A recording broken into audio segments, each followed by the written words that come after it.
Most people in Britain and Ireland think of rainforests as hot and steamy jungles in tropical distant lands.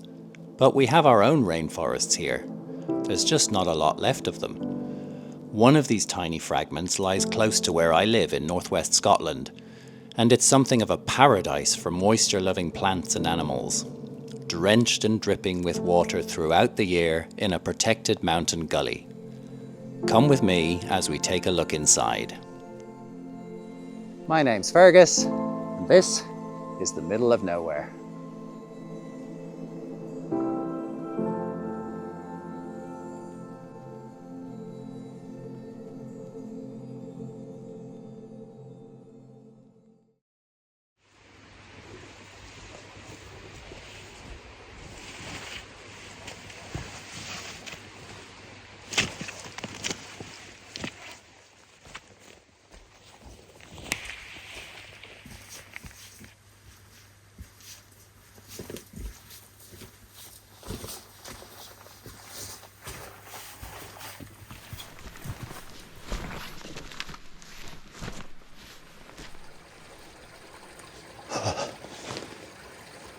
So much beautiful moss on everything. Feel guilty for standing on it.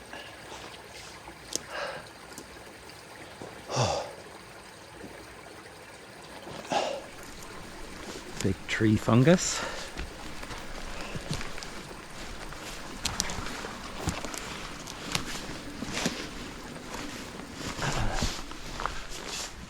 This place is amazing.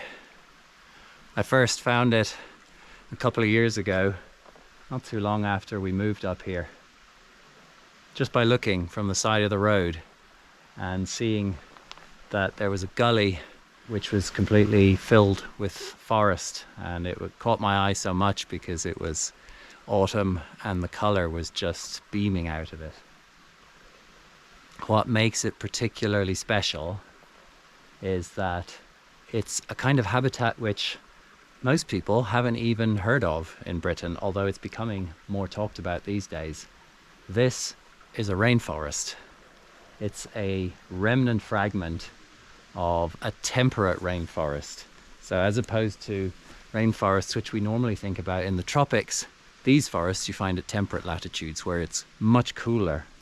And the thing that classes it as a rainforest, just like in the tropics, is how wet it is, how damp it is in here in the air, how wet it is on the ground, what kind of plants can grow here. I mean, it's absolutely spectacular that pretty much every rock here is completely covered in a thick, cushiony layer of moss, and often multiple layers of moss. I can see multiple different species just by looking at them. I have no idea what each species is. I'm not an expert on moss, but if you look closely you can see the differences, and some rocks have several different ones growing side by side.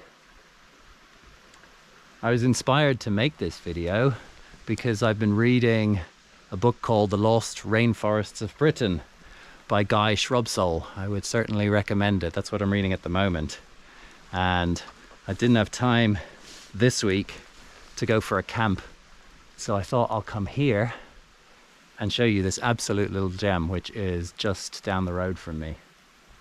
And there's no trail in here. I don't think people come in here very often at all, despite the fact that it's absolutely amazing.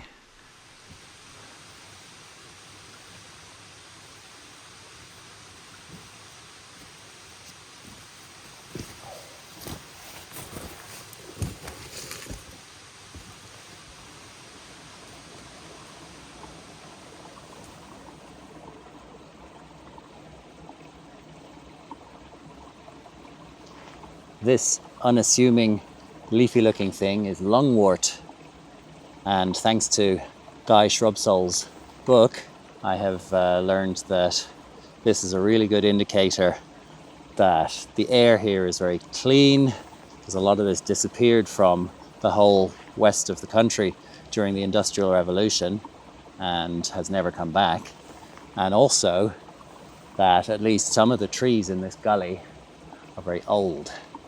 And this habitat has been here for centuries, a couple of centuries at least, because this stuff takes decades to get established and it spreads very, very slowly via spores. So I'm really glad I know how to spot that now.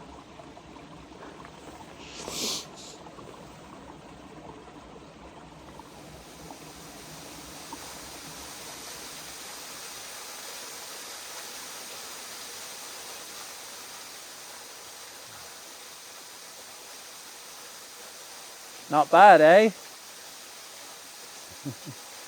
What a dreamy little pool, rainforest pool. When I first found it, I was just taking still photographs and I got a whole load of them. I was just mesmerized by this little spot. It was beautiful. I first heard the term temperate rainforest when I went to Australia on a gap year in my early 20s, much earlier than most people were talking about it. They certainly weren't using the term in Britain or Ireland at the time.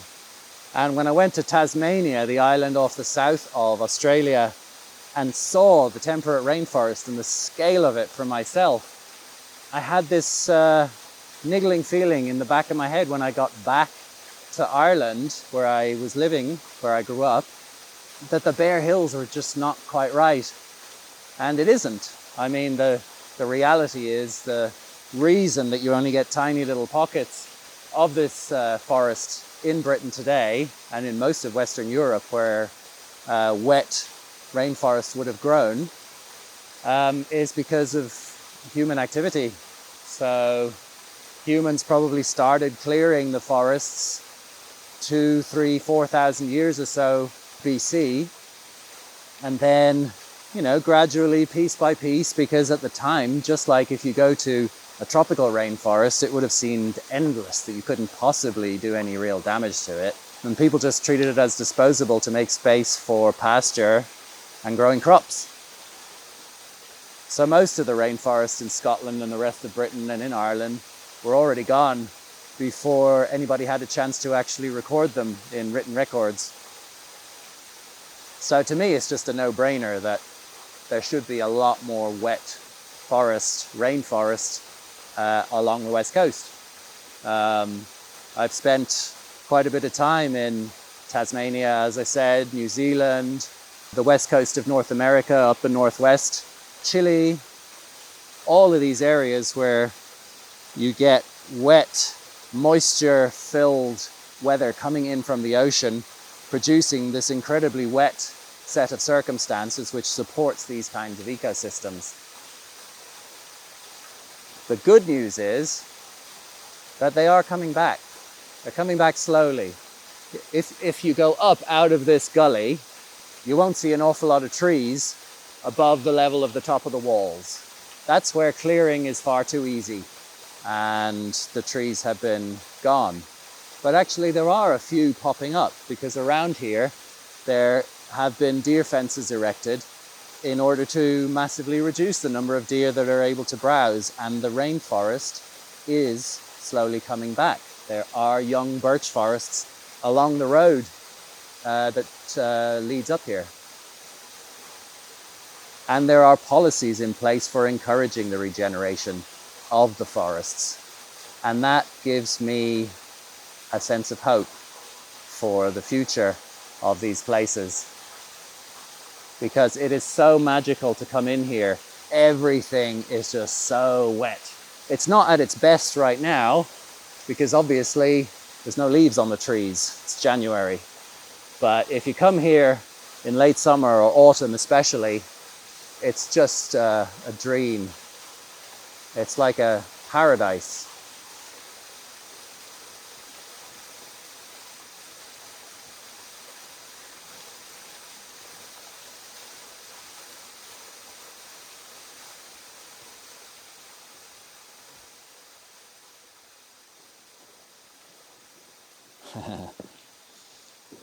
Wherever you get a log which is rotting away like this, it's just covered in these hard fungi, just slowly decomposing it, eating away at it.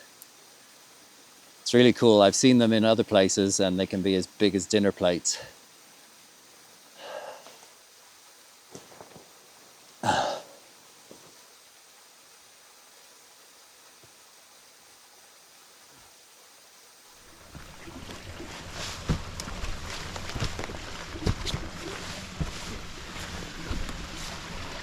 So I gotta leave now.